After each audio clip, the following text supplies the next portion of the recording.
The Read to Lead Podcast, Episode 40. Hi, I'm Farnoosh Bach, author of numerous books and founder at prolificliving.com.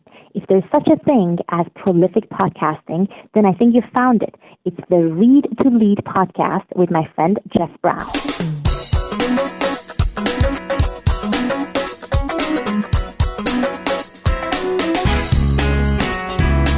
Most people are most happy doing what they're most good at. If what you're most good at is also what you're passionate about, then that's great. Welcome to the Read to Lead podcast with Jeff Brown. Jeff believes that if you desire to achieve true success in business and in life, then consistent and intentional reading is a must. The Read to Lead podcast will not only help you narrow this ever-important reading list, but also bring you key insights and valuable feedback from some of today's most successful and inspiring authors. And now, here's Jeff. Thank you, Joy. Welcome back to the podcast that is dedicated to your personal and professional growth. We're going to sit down with a successful and inspiring author and talk about their latest book and their thoughts on leadership, personal development, career, marketing, business, and entrepreneurship. Now, we've spent several recent episodes talking about things like how the nature of work is changing and a phrase I first heard author Jeff Goins coin called the portfolio lifestyle, and just how the career path for many of us going forward is very different than what we've become accustomed to these last few decades. Well, in this episode, we chat with Ben Carpenter, author of The Bigs, that's short for the big leagues. And in this episode, he's going to help us understand what it takes to effectively climb the corporate ladder, something he's been very successful at. Things like finding a great job, doing a great job, being an effective leader, staying out of career trouble, and a lot more. The book is specifically written for students and young professionals, but I can tell you from personal experience, having read it and not belonging to either one of those categories, you should get a lot out of this book no matter where you are in life.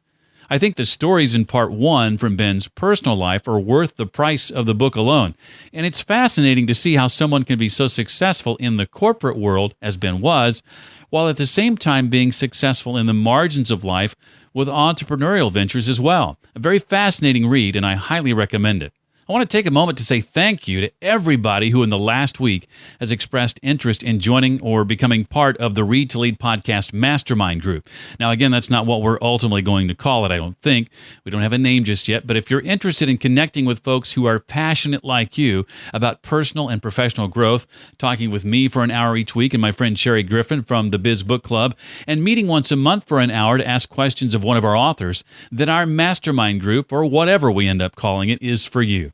If you'd like to receive more information once it's finalized, and we plan right now to launch in June, then just send me an email, very simply, jeff@readtoleadpodcast.com, and put mastermind in the subject line. That's all you need to do. It will be open to a limited number of people, and those that are included will be hand-selected through an application process. So if you're interested in finding out more, again, it's jeff@readtoleadpodcast.com with mastermind in the subject line. Ben Carpenter began his career as a commercial lending officer at the Bankers Trust Company. 2 years later, he joined Bankers Trust's primary dealer selling U.S. Treasury bonds. And after a brief stop at Morgan Stanley, Ben joined Greenwich Capital, which during his 22-year career there became one of the most respected and profitable firms on Wall Street.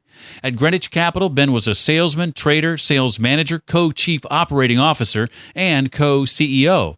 He is also the author of The Bigs, the secrets nobody tells students and young professionals about how to choose a career, find a great job, do a great job, be a leader, start a business, manage your money, stay out of trouble, and live a happy life. And he, of course, is our guest today. Ben, welcome to the Read to Lead podcast. Thanks, Jeff. So glad that you're here today, Ben. I want to ultimately start off by asking you what led you to write this book. I know it went from basically not even on your radar to being like this super uber passion of yours to get this book out there. Yeah, Jeff, I think you're exactly correct to say it's became a passion of mine. I think of myself as really being an accidental author because I really hadn't intended to write a book until one day when my eldest daughter, Avery, got her first real job post-college. And this was after a quite lengthy job search on her part, and it was the absolute dream job for her. It was to be the assistant to the executive producer of a daytime TV show, actually the Katie Couric show.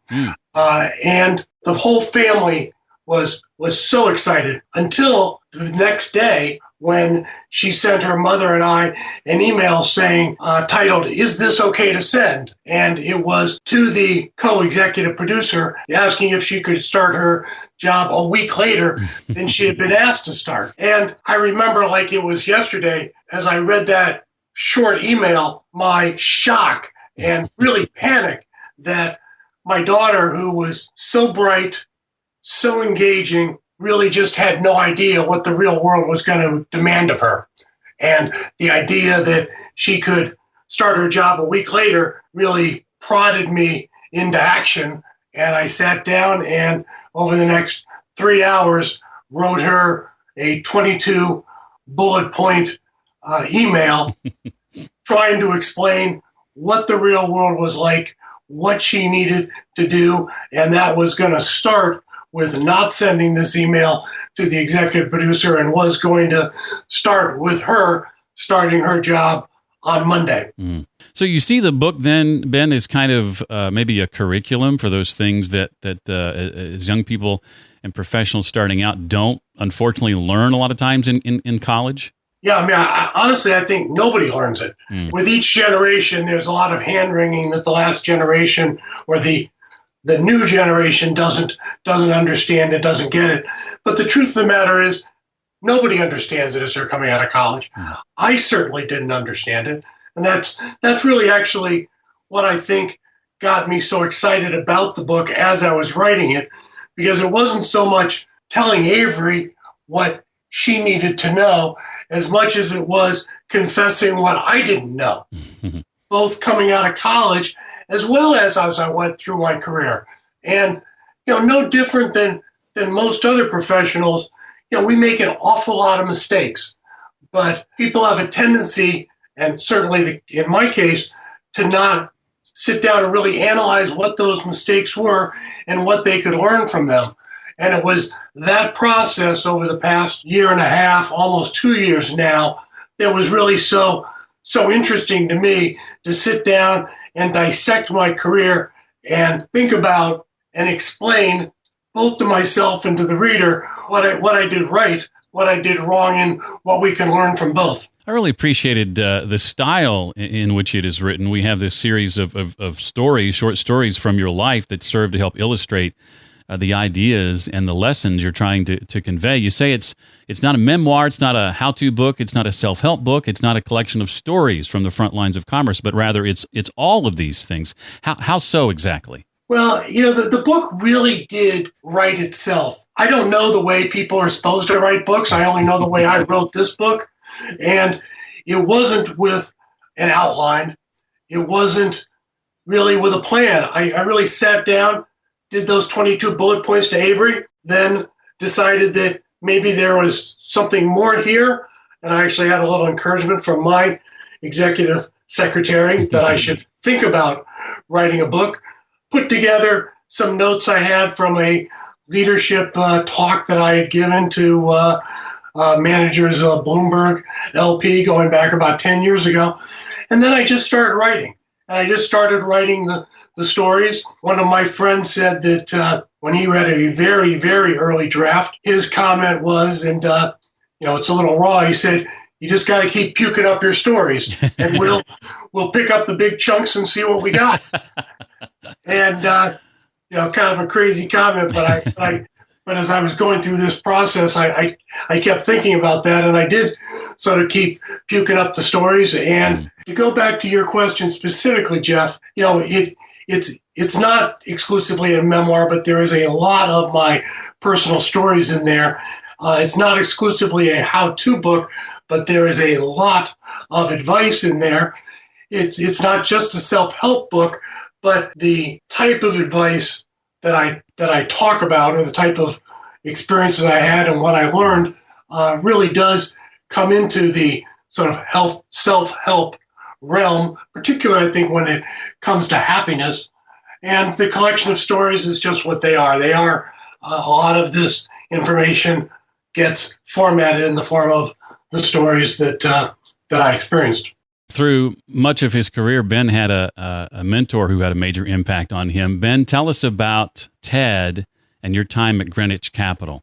I too talk a great deal about Ted, and what I think was the most noteworthy thing about Ted's personality was his generosity. And, that financially it displayed itself when the firm that he had started, Greenwich Capital, in 1981, in 1988 got sold to a Japanese bank, Long-Term Credit Bank of Japan. And, Ted could have, there was a pool of money that was there to retain employees, but Ted controlled that transaction, and it was really his choice to decide to spread the lion's share of that money out to employees. And for instance, I had been there for 1 year, and I was included in that. And that act of generosity is something that I never anticipated, having been at the firm for only a year, really did impress me greatly. But more importantly than that was his emotional generosity.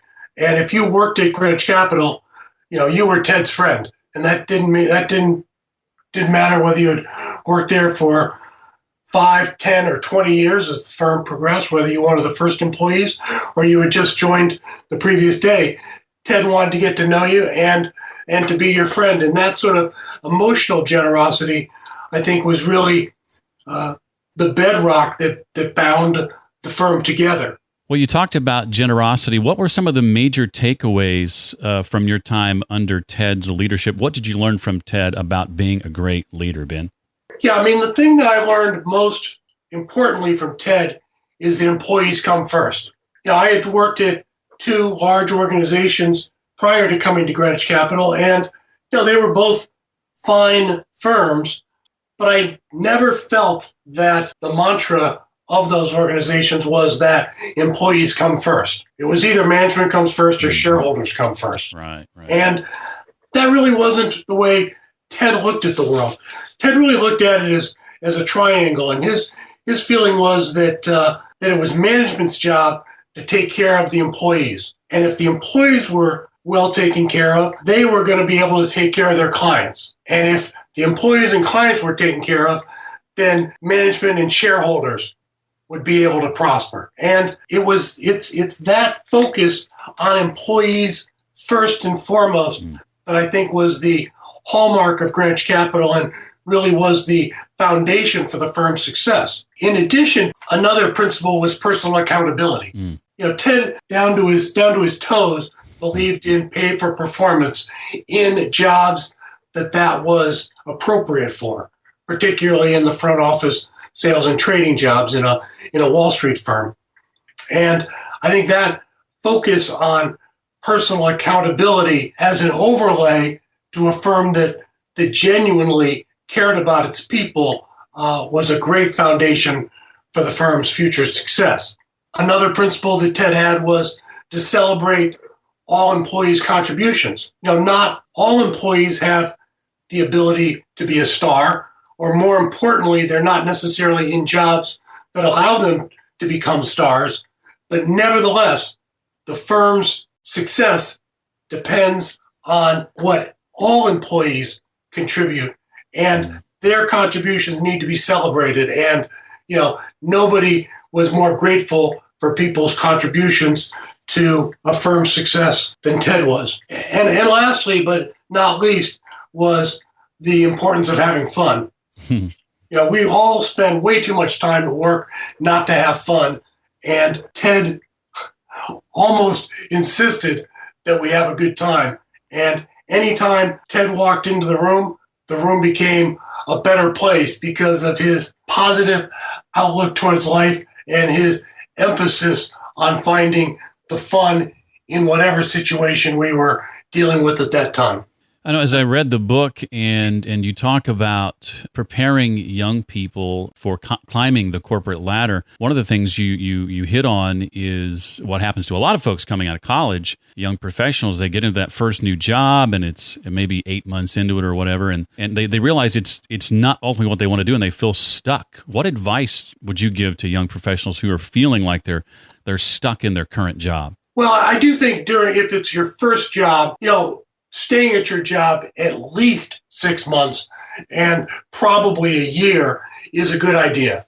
So unless you absolutely hate your job or a wonderful opportunity comes along that you don't think you'll be able to recreate later on, I would say in general, 6 to 12 months is a good framework for the first job to stay at the first job. Beyond that, the answer to the question is you got to get out. If you're not seeing a career path for yourself, if you're not enjoying your job, and if you're not seeing a positive career trajectory, you have to get out. There's almost an infinite number of jobs and careers out there, and you got to find a job and a career that you're going to be excited about. And I would say particularly that's important, and that's easy advice to give to somebody when they're young, before they have dependents. However, the question becomes much more difficult when you get to be 40 years old and you have a wife and kids depending on you. And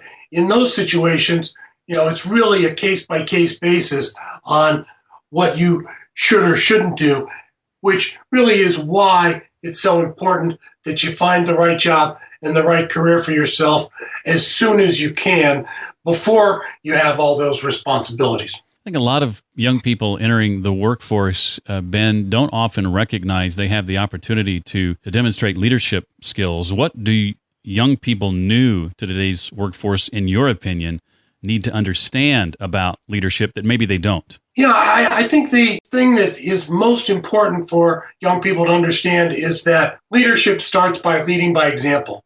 And leading by example means you do a great job at your job every day. And I think that while that's not really a surprise to hear, what might be a surprise is that you can show that leadership from the very first day you report to work. You get to work early. You're dressed appropriately.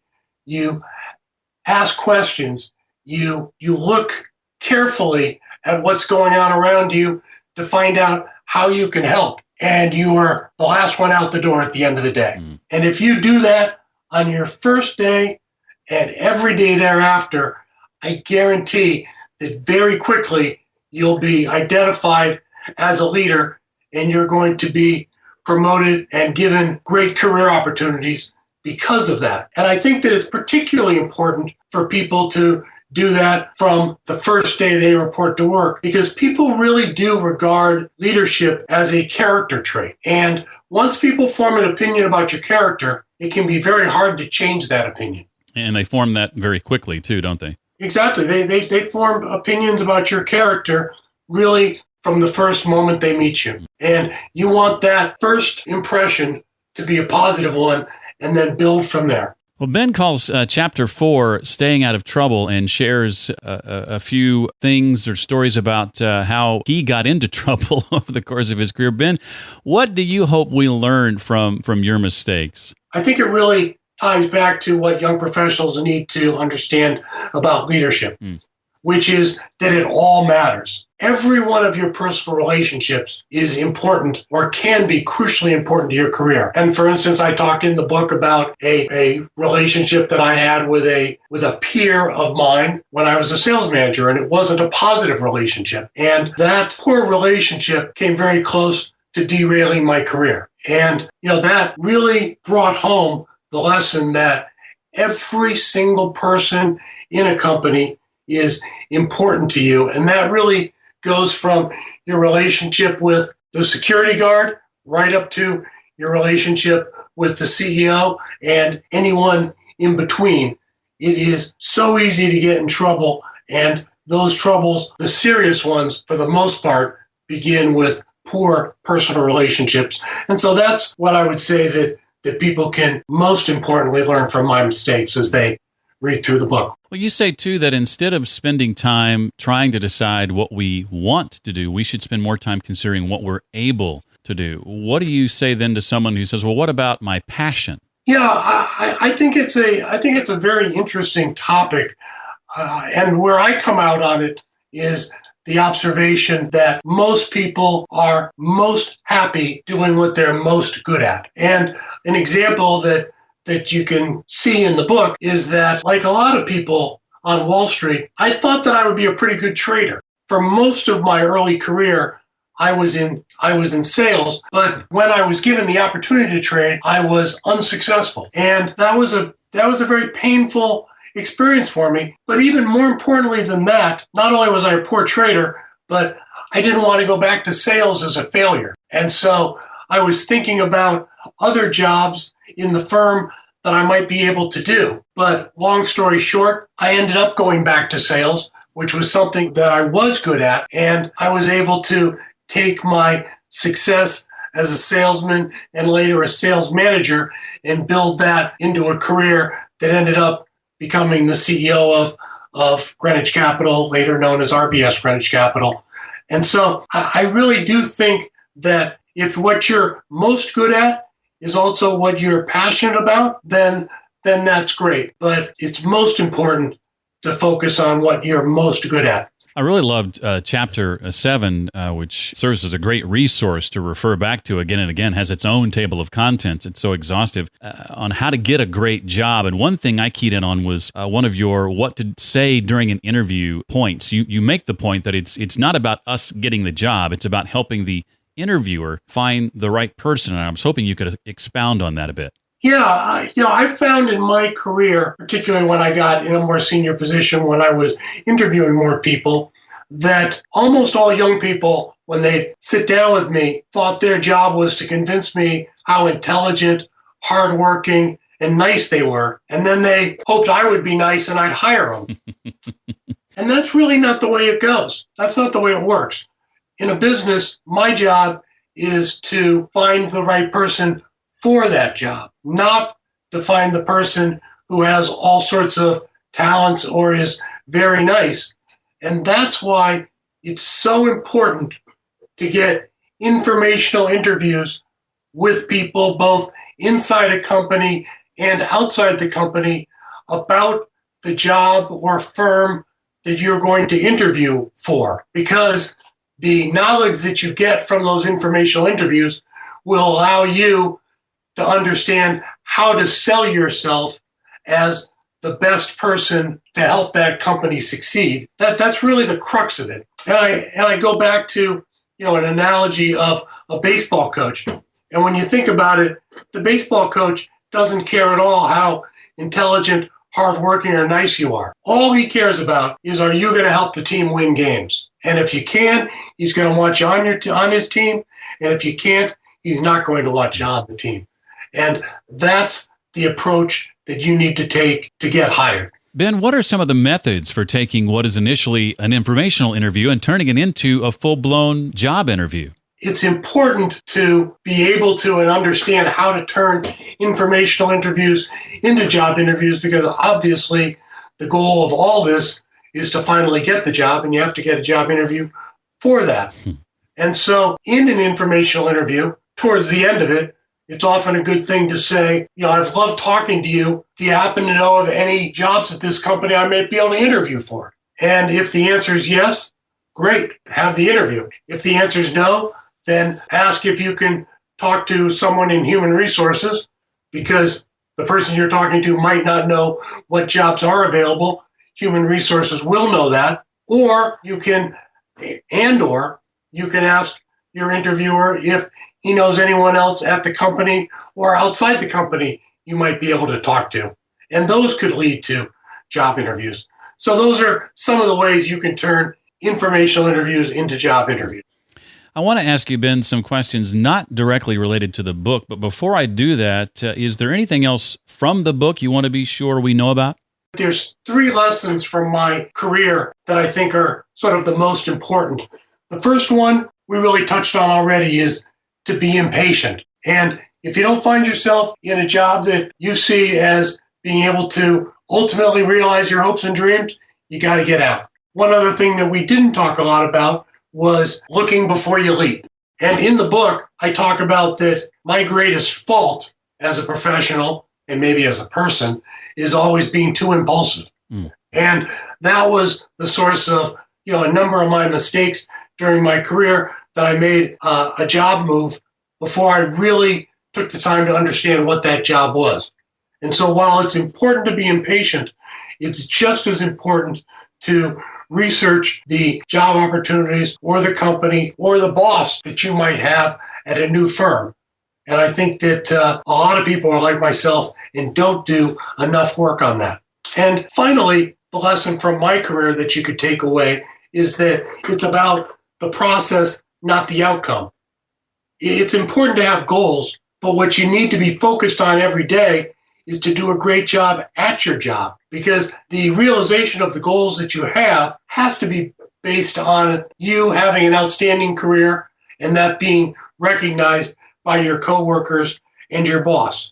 And for instance, having the goal of becoming a CEO is great, but just the math tells you that that's going to be an unlikely thing to happen in a large organization. The pyramid gets very narrow. So what you want to do is put yourself in the best position possible to have the opportunity for that to happen for you. But you also have to understand that there's many things that will also have to occur that are outside your control for you to become the CEO. So what you need to do is to find a job that you're great at, that you enjoy, and do a terrific job at it. And if the sun and the moon and the stars line up and you become a CEO, great. If that doesn't happen, you'll still have an outstanding career and be able to support your family. I like that thought process. Putting the emphasis on the journey as opposed to maybe the destination, I think, is the essence of what you're saying. Exactly. Well, Ben, among all the various lessons you've learned, leadership, business, that you've come to appreciate, if you had to narrow the list down to a central theme or idea and just give one takeaway, what would that be? That takeaway would be, it's up to you. And it doesn't matter if we're talking about your finances, your family, your happiness. Everything is up to you, and you can't rely on anyone else to make those decisions for you. It really does tie back to the issue of not being satisfied with something that doesn't give you the chance to realize your hopes and dreams. Ben, you've had the opportunity to impact a lot of people with your work. And at the end of the day, I want to know what you hope your legacy to be. I think the important thing for me has been helping people realize their hopes and dreams. And that phrase is something that I learned from my boss, Ted Netzker. And when he would talk about people realizing their hopes and dreams at his company, I remember initially just being shocked. I never heard anybody talk in those terms about how they should be viewing their career. And helping people realize their hopes and dreams the way Ted did is really what I would like my legacy to be. And I think that that's one of the reasons why, or maybe the most important reason why, I've been so excited about writing the Bigs. Because that's really been able to, and hopefully will, leverage what I've learned and help people beyond the sphere of people that I come personally into contact with. It's that leveraging of my experiences that makes me most excited about the book. Well, as you know, Ben, the Read to Lead podcast emphasizes intentional and consistent reading and the benefits that can lead to and success in business and in life. Curious if you could name for us a couple of books you've read in the last few years that have had an impact on you and maybe share how or why they impacted you as they did. The one book that I would say that most impacted the Bigs was a book by Nassim Taleb called Fooled by Randomness. And this is a book that really highlights the importance and the unrecognized importance of randomness, particularly as it relates to financial trading, particularly, for instance, on the performance of various hedge funds. And I believe the lessons that Taleb talks about were critically important in terms of the managing money portion of the book that I think is, in some ways, the least core part of the book. However, if you don't manage your money correctly, it's very difficult to be happy. And if there is a core to the book, it's about being happy. Well, Ben, what's next on the horizon for you? Tell us what's around the corner, and when can we expect the book to come out officially? Well, the publication date of the book is May 3rd, but it's going to be shipping on Amazon starting April 21st. And the plans for myself, I really don't know at this point. I don't expect to be writing another book of this ilk. And part of the reason is that my grandfather, who was a professional ghostwriter himself, used to say that everyone has one great book in them, and it's only a question of whether they know how to write it. Mm. And I feel that The Bigs is the one book that I had inside me, and I'll let the readers decide whether it's a great book or not. But the one thing I do know is that I had a great time writing it. Excellent, excellent.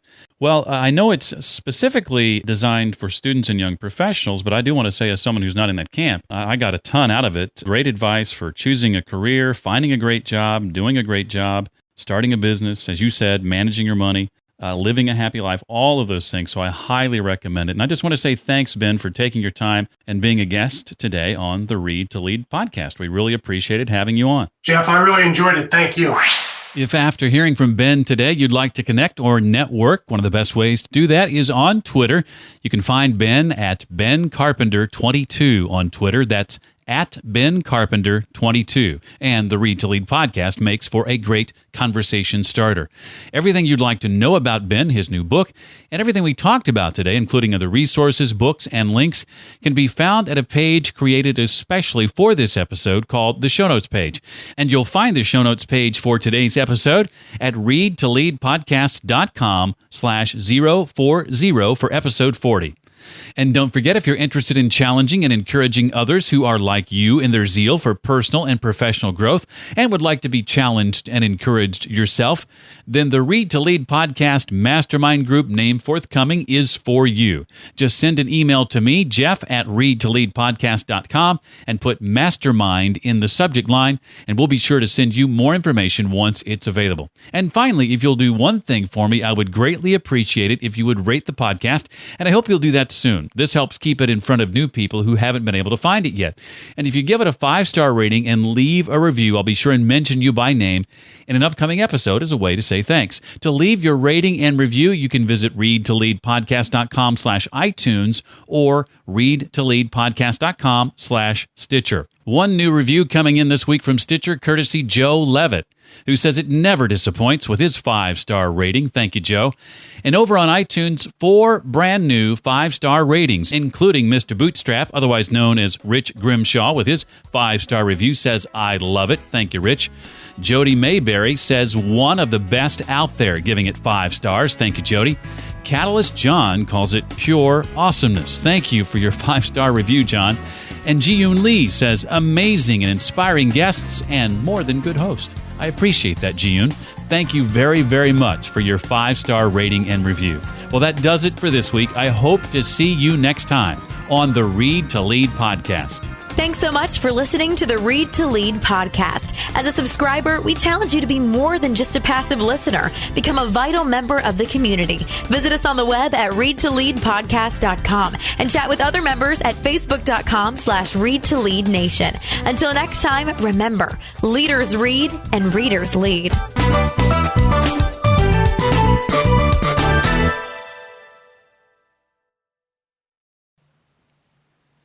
You'll never find, as long as you live, someone who loves you tender like I do. You'll never find, no matter where you search, someone who cares about you the way